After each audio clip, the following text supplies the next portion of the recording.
सारे खड़े हो जाएं।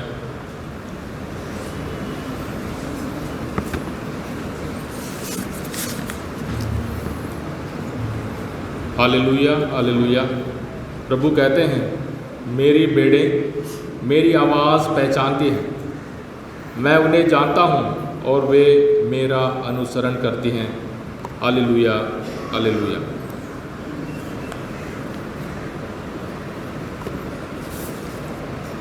खुदावंद आपके साथ हो। अंजिल मुक़द्दस संत लूकस के मुताबिक। संत लूकस की अंजिल उसका 12 बाब 13 से 21 आयत तक।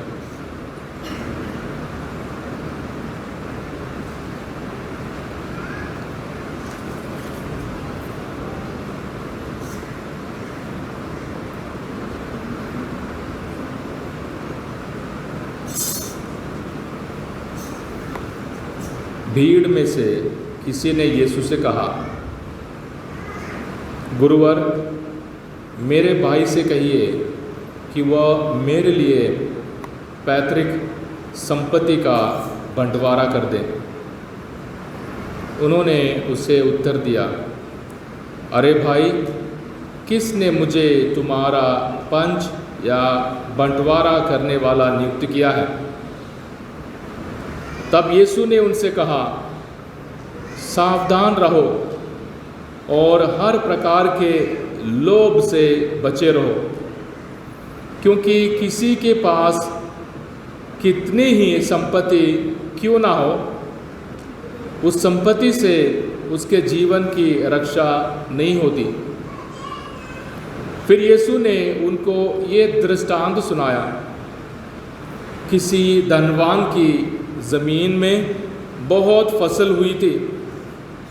वह अपने मन में इस प्रकार विचार करने लगा, मैं क्या करूं?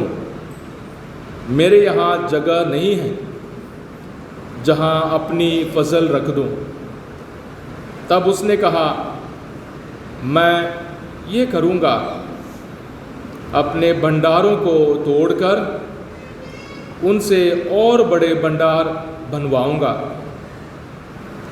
उनमें अपनी सारी उपज और अपना माल इकट्ठा करूंगा और अपनी आत्मा से कहूंगा, अरे भाई, तुम्हारे पास बरसों के लिए बहुत सा माल इकट्ठा है, इसलिए विश्राम करो, खाओ पियो और मौज उड़ाओ। परंतु ईश्वर ने उससे कहा, ऐ मूर्ख, इसी रात तेरे प्राण तुझसे ले लिए जाएंगे, और जो कुछ तूने इकट्ठा किया है वह अब किसका होगा? यही दशा उसकी होती है जो अपने लिए तो धन एकत्र करता है, किंतु ईश्वर की दृष्टि में धनी नहीं है। ये खुदा की पाक अंजील है।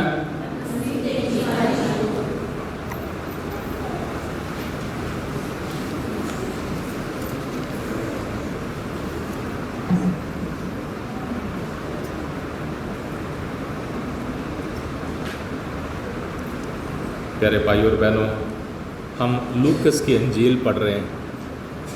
हर इतवार लूकस की अंजील को पढ़ते हैं और पहला पाठ और दूसरा पाठ ज़बूर के साथ हम सब लोगों के लिए 4 पाठ हो जाते हैं।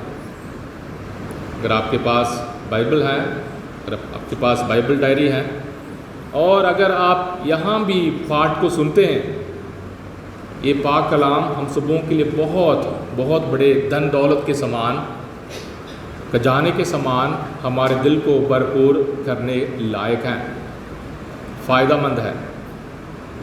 संत लूकस अमीर और गरीब के बारे में और कमज़ोर लोगों के बारे में बहुत बातें करता, दुआ करने के बारे में, औरतों के बारे में और विधवा के बारे में, इन सारे ऐसे कमज़ोर वर्गों के बारे में बात करता है जिनके बारे में उस ज़माने में जिनकी कोई इज़्ज़त नहीं थी, कोई पहचान नहीं था, और लोगों के उन मुद्दों पर बातें करता है जो मुद्दे आज भी हम सबों के लिए लगते हैं कि आज हमारे लिए बहुत ज़रूरी हैं, और पैसे के बारे में बातें हम सबों को आज सुनने को मिला। और सिर्फ लूकस के इंजील में ये मूर्ख के बारे में हम तमसील सुनते हैं। लूकस हम सबों को बहुत बड़े खास शिक्षा हम सबों को देता है, और आज का पहला पाठ और आज का इंजील दोनों जुड़े हुए हैं, और हम सबों को इस बड़े खजाने से जो हमारे लिए लायक हैं, हमारे लिए ज़रूरी हैं, उन चीज़ों को हमने लेकर जाना है। और हमेशा याद रखें, खुदा का पाक कलाम हमें दुखी करने नहीं, खुदा का पाक कलाम हम सबों को फूट पैदा करने नहीं, हमें नफ़रत करने के लिए नहीं, और हमें गुमराह करने के लिए नहीं, हमें उम्मीद का, प्यार का, इनाम का वरदान देता है। यानी घर वापस जाएं उतने जोश के साथ, पर दूसरों पर नहीं, अपने ऊपर लागू करने के लिए। आज का पहला पाठ शुरू होता है, व्यर्थ ही व्यर्थ, सब कुछ व्यर्थ है। हम अपनी भाषा में बोल सकते हैं सब कुछ बेकार है, सब कुछ बेकार है। और पाक वचन ये कहता है, जो बंदा ईमानदारी के साथ मेहनत करता है, खून पसीना बहाकर मेहनत करता है, और उसको भी अपना सब कुछ उन लोगों के लिए छोड़ कर जाना पड़ता है जिन्होंने कुछ नहीं किया।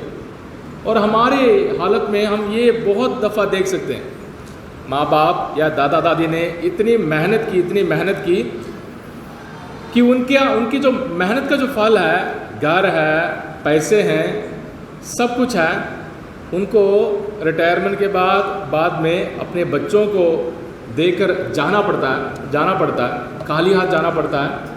और बच्चे उस धन दौलत की ऐसे इस्तेमाल करते हैं जैसे हवा में उड़ने वाले बूसे के समान, व्यर्थ ही व्यर्थ। और इब्रानी भाषा में यह जो हवा में उड़ने वाले बूसे के समान है, सब कुछ उड़ जाएगा, पर अंत में रहने वाली चीज़ क्या है? ये जो पार्ट है बहुत लंबा है। रहने वाली चीज़ क्या है? सिर्फ खुदा की बातें, रूहानी चीज़ें हमारे लिए रह जाएंगी। सिर्फ खुदा की चीज़ें रह जाएंगी, रूहानी बातें रह जाएंगी, बाकी सब खत्म हो जाएगा। और आज के अंजील में एक आदमी आकर कहता है कि हाँ जी, मेरे माँ बाप की जो जायदाद है उसको सही ढंग से बांटने के लिए मेरे भाई को बताओ। देखना कितना लायक है ये मुद्दा। जब किसी की रिटायरमेंट हो जाती है, बच्चों के बीच में शुरू हो जाता है, बार शुरू हो जाता है, गुस्से, नफरत, तूने उसको इतना दिया और मुझे कम दिया, इतना उसके लिए खरीदते हो और मेरे लिए कुछ भी नहीं, उसके बच्चों के लिए इतनी चीज़, मेरे बच्चों के लिए कुछ भी नहीं।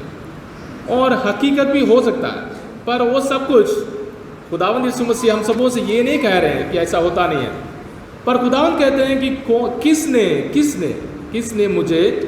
किसने मुझे आपके लिए जज बनाया, आपके लिए पंच बनाया, आपके लिए नेता बनाया, कि मैं आपके बीच में आकर आपको बताऊं कि आप सही हो और आप गलत, आप ऐसे करो वैसे करो। खुदावंद इन बातों पर शामिल नहीं है, खुदावंद इन बातों पर शामिल होना नहीं चाहता है।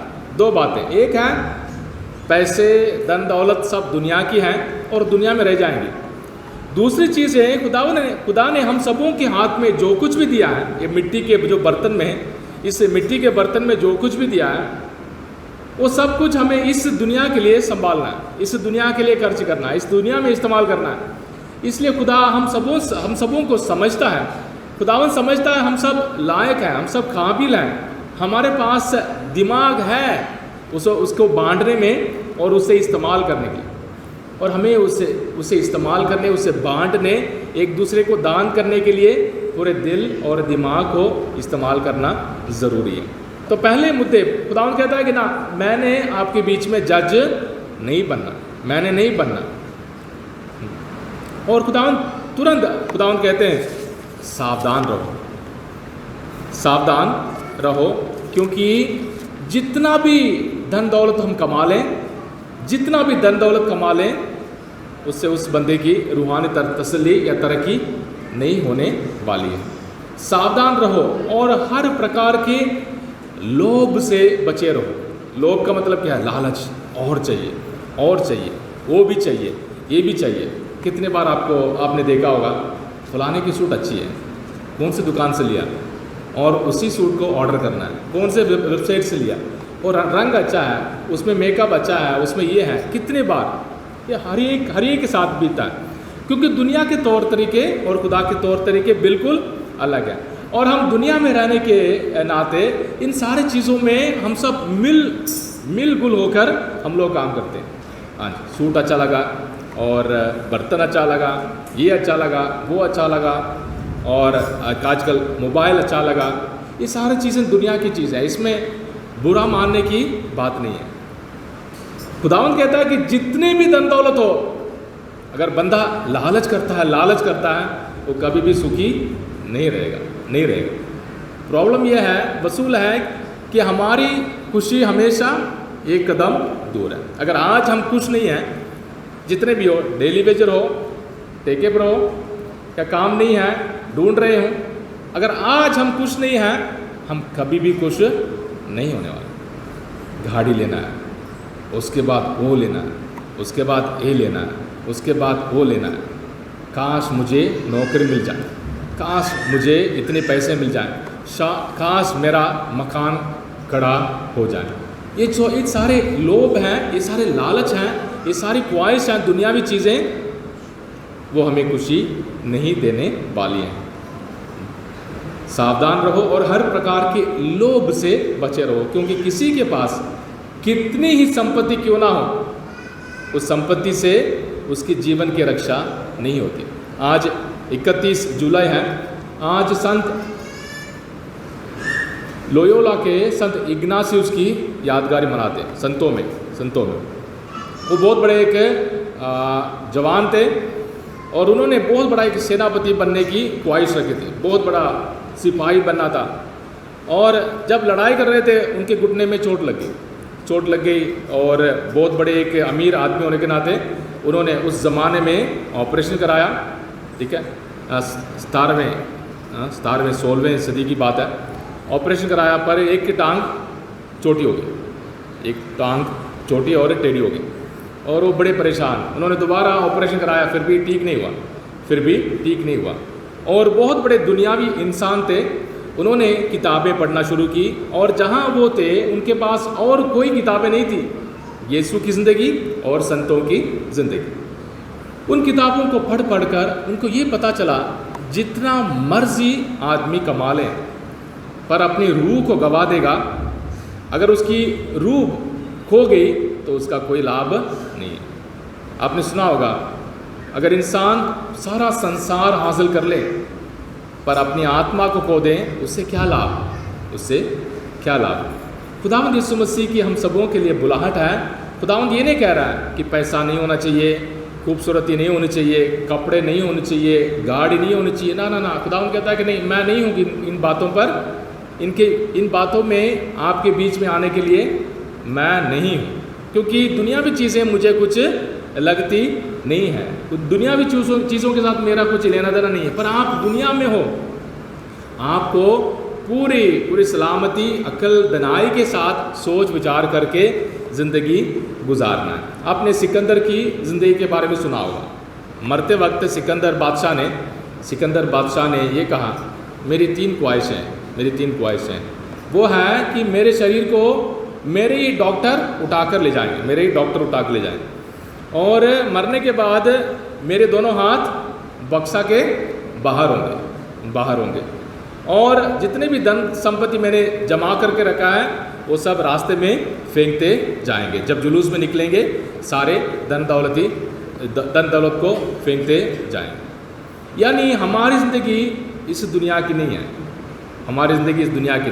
इसलिए इस दुनिया में किस तरीके से जीना, कितना खुश रहना है और कितनी सलामती के साथ रहना है, कितना माफ़ करना है, कितना सेवा करना है, वो हर एक के हाथ में। जैसे संत पौलुस कहेंगे कि ये जो खजाना है, रूहानी खजाना है, इस मिट्टी के बर्तन में रखा गया। इसलिए हम सबों को फैसला करना है, मैंने कितना खुश रहना है, मैंने कितना दान देना।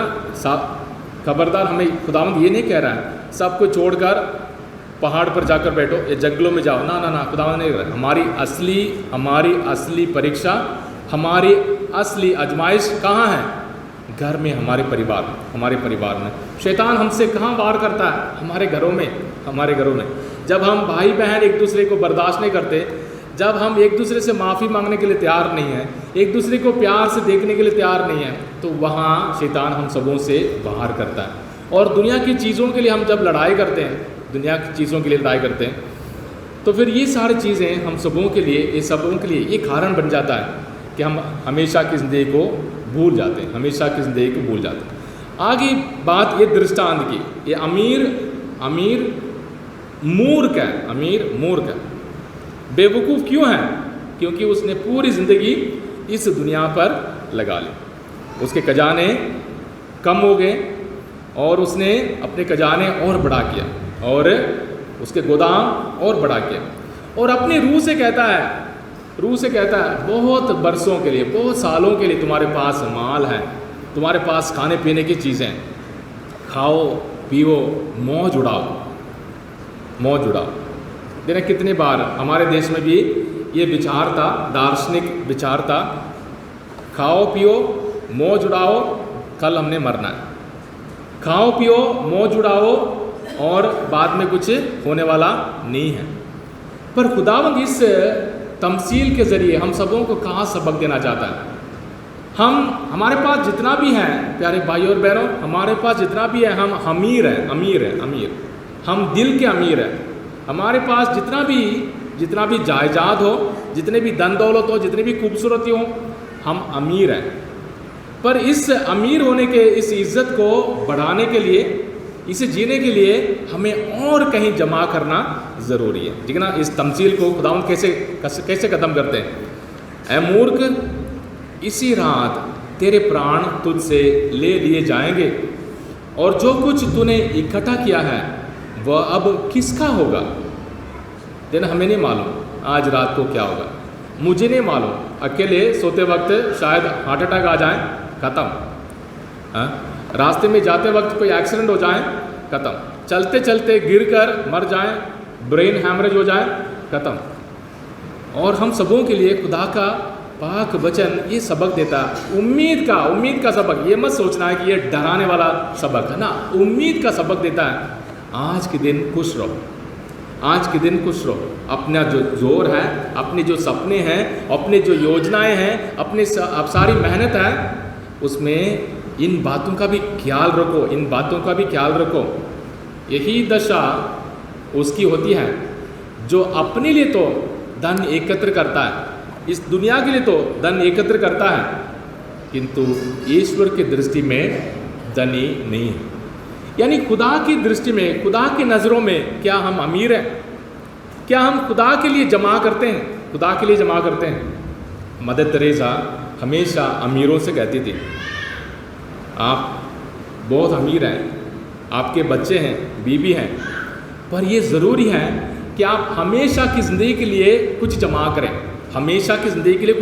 स्वर्ग के लिए आप कुछ जमा करें, उस बादशाहत के लिए हम कुछ जमा करें, अच्छे कामों के ज़रिए, सेवा करने के ज़रिए, माफ़ करने के ज़रिए, बर्दाश्त करने के ज़रिए, दूसरों को खुशी देने के ज़रिए आप उन सारे जायदाद को आप जमा करें, ताकि खुदा में आप अमीर हो जाएंगे। दुनिया में तो अमीर हैं, पर खुदा में आप अमीर हो जाएंगे, आपका दिल बड़ा हो जाएगा और आप उस रूहानी खुशी को कभी भी नहीं खोएंगे। यानी रूहानी खुशी हमसे कभी भी चीनी नहीं जाएगी। और हम सबों के लिए प्यारे भाइयों और बहनों, यही एक सबसे बड़ी चुनौती है। आज के दूसरे पाठ में हमने एक सबक सुना। संत पौलुस कोलोसियों को कहते हुए ये कहते हैं, आप लोग मसीह के साथ जी उठे हैं, जो ईश्वर के दाहिने विराजमान है। इसलिए हम यीशु मसीह में जिंदा हैं, इसलिए ऊपर की चीज़ों की खोज में लगे रहें, दुनिया की चीज़ों की खोज में नहीं लगे रहें, ऊपर की चीज़ों की यानी स्वर्ग की चीज़ों की, हमेशा की चीज़ों की खोज में लगे रहें। आप पृथ्वी पर की नहीं, ऊपर की चीज़ों की चिंता किया करें। देना अभी डराने वाली बात, आप तो मर चुके हैं, आप तो मर चुके हैं, आपका जीवन मसीह के साथ ईश्वर में छिपा हुआ है। यानी हम यीशु मसीह में मरेंगे, अपने घमंड और अपने सारे लालच के लिए मरेंगे, तभी तो यीशु मसीह में हम जिंदा होंगे, तभी में हमारी ज़िंदगी यीशु में छिपी रहेगी, तभी हम यीशु मसीह में अपनी ज़िंदगी को हम दिखा पाएंगे, तभी यीशु मसीह हम सबों के दिलों में नजर आएगा, तभी हमारे विचार, हमारे काम यीशु मसीह के प्यार को दर्शाएंगे, तभी हम एक दूसरे को माफ़ करेंगे, बर्दाश्त करेंगे, सब्र करेंगे। हमें कितनी जल्दी है दूसरों को कुछ बोलने की। हमने खुदा से कहना है, प्रभु बोल बोल, तेरा दास सुन रहा है, तेरी दासी सुन रही है, ऐ प्रभु तू बोल और तेरा वचन मुझे अनंत जीवन की रोशनी दे।